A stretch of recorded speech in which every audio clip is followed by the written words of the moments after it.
बिस्मिल्लाहिर्रहमानिर्रहीम नहमदुहु नसल्ली अला रसूलिहिल करीम। अस्सलाम वालेकुम नाज़रीन, कैसे हैं आप सब।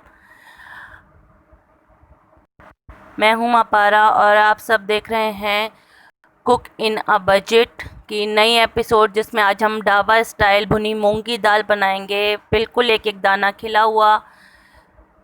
आज की रेसिपी स्टार्ट करने से पहले आपसे गुजारिश है कि प्लीज़ मेरे चैनल को सब्सक्राइब कर दें, मेरी वीडियोस को लाइक और शेयर कर दिया करें। इससे आपका तो ज़्यादा टाइम नहीं जाता, लेकिन इससे हमें मोटिवेशन मिलती है ताकि हम आपके साथ नित नई वीडियोस शेयर कर सकें, अपनी ख़वातीन को बाज़ार का तोड़ ला के दे सकें। शुक्रिया आप लोग का बहुत बहुत जो मुझे सपोर्ट कर रहे हैं। चलिए आज की रेसिपी स्टार्ट करते हैं। बेसिक रेसिपी है, इसमें ज़्यादा चीज़ें नहीं हैं और ढाबा वाले वैसे भी ज़्यादा चीज़ें नहीं डालते, अपनी दर्द सरी नहीं डालते। आज मैं बिल्कुल आपको ढाबा स्टाइल की दाल सिखाऊंगी। इसमें प्याज है, टमाटर है, दही है और हमारे बेसिक स्पाइसेस हैं। चलिए हम आज की रेसिपी स्टार्ट करते हैं।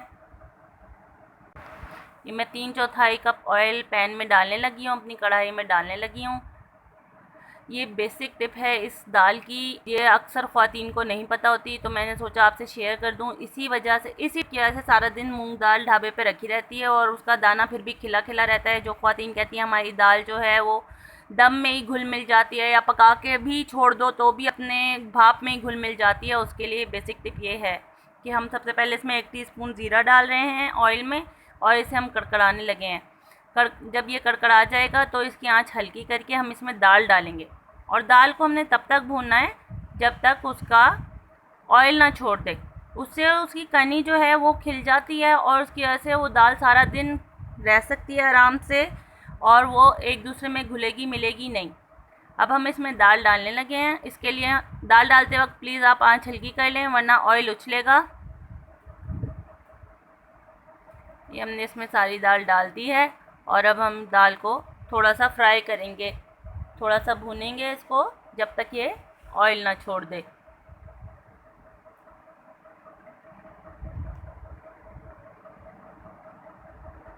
ये इसकी कनी रह जाती है। देखिए इसके मसाले में कोई नई चीज़ नहीं है, वही प्याज, टमाटर, दही, अदरक लहसुन का पेस्ट, हल्दी, सुरख मिर्च है, यही कसूरी मेथी, नमक। और अब हम दाल को भुनाई कर रहे हैं। दाल ने ऑयल छोड़ने लग गई है, दाल ऑयल छोड़ने लग गई है तो हम दाल को उठा लेंगे। इसी ऑयल में हम अपनी बाकी जो मसाला है, ग्रेवी है, उसका काम करेंगे। ये हम दाल उठाने लगे हैं। देखिए दाल का एक एक दाना गिला है और इस वक्त तक दाल जो है हाफ कुक हो चुकी होती है। इस ऑयल में अब हम जो है एक प्याज डालेंगे, रफली चॉप की हुई प्याज है, हाथ से ही बस इसको हम सौते होने का इंतज़ार करेंगे। कुछ भी नहीं है इसकी रेसिपी में, कोई अमेजिंग बात नहीं है, बस यही बेसिक टिप थी कि हमने दाल भून के निकाल लेनी है। ये देखिए हमारी प्याज सौते हो चुकी है। अब हम इसमें 1 टेबलस्पून कुटा हुआ अदरक लहसुन डालेंगे।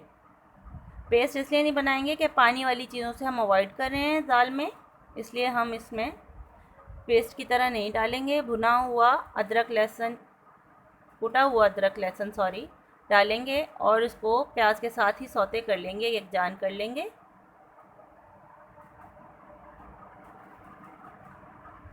जब अदरक लहसुन की खुशबू आने लगी है तो फिर मैं इसमें 2 टमाटर चॉप हुए हुए डाल रही हूँ। टमाटो भी मैंने पेस्ट नहीं बनाए हैं क्योंकि मुझे पानी से कतरा रही हूँ मैं दाल की वजह से। अब इसमें 1 टेबलस्पून मैंने सुरख मिर्च डाली है कुटी हुई, गरम मसाला हाफ़ टी स्पून, नमक 1 टीस्पून, कसूरी मेथी 1 टीस्पून। ये सब डाल के मैं इनको यकजान करने तक भूनूंगी ताकि टमाटर का भी पानी खुश्क हो जाए और ये सारा मसाला भी यकजान हो जाए। ये सबको मैं तब तक भूनूंगी जब तक ये इसके अंदर से ग्रेवी की, मसाले की खुशबू ना आने लगे। देखिए कितना प्यारा लग रहा है सब। इसकी मैं कसाई कर रही हूँ।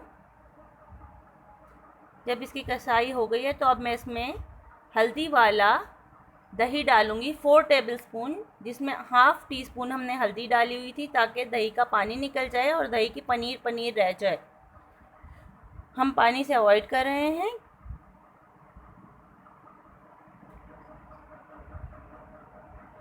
ये मैंने इसमें दही डाल दिया है। अब मैं इस सारे मसाले की कसाई करूँगी जब तक दही का पानी खुश्क ना हो जाए और मसाले की खुशबू आने ना लग जाए।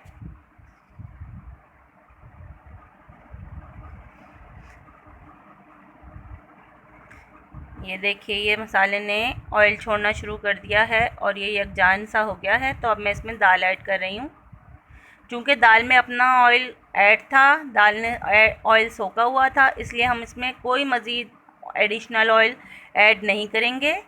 अब हम इससे सबको पहले एक यकजान करेंगे, इसकी थोड़ी सी भुनाई करेंगे ताकि ये सब यकजान हो जाए।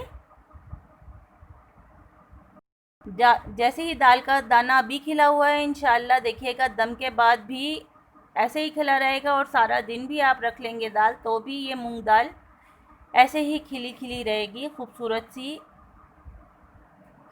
अब हम इसमें 3 प्याली पानी ऐड करने लगे हैं। 1,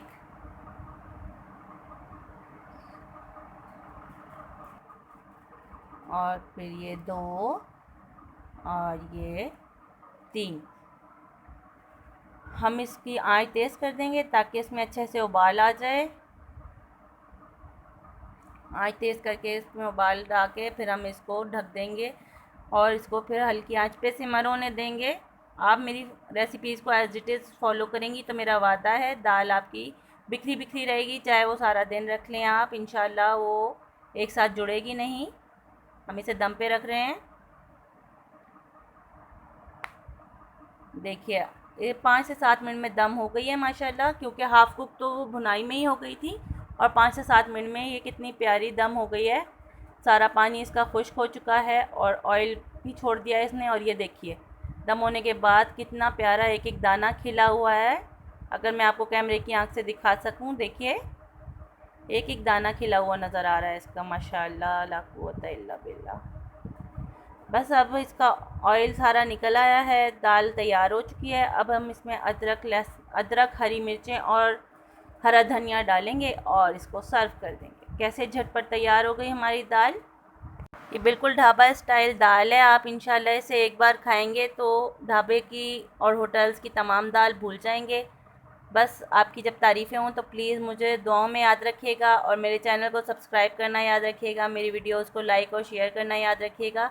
देख लीजिए, एक एक दाना खिला हुआ है और इंशाल्लाह पूरे दिन भी ये रखा रहे तो एक एक दाना खिला रहेगा। शेफ़ मापारा आपको अल्लाह हाफ़िज़ कहती हैं और जज़ाकल्लाह, आप लोग ने मुझे इस मुकाम तक पहुँचाया, आगे भी पहुँचाते रहिए। अस्सलामु अलैकुम।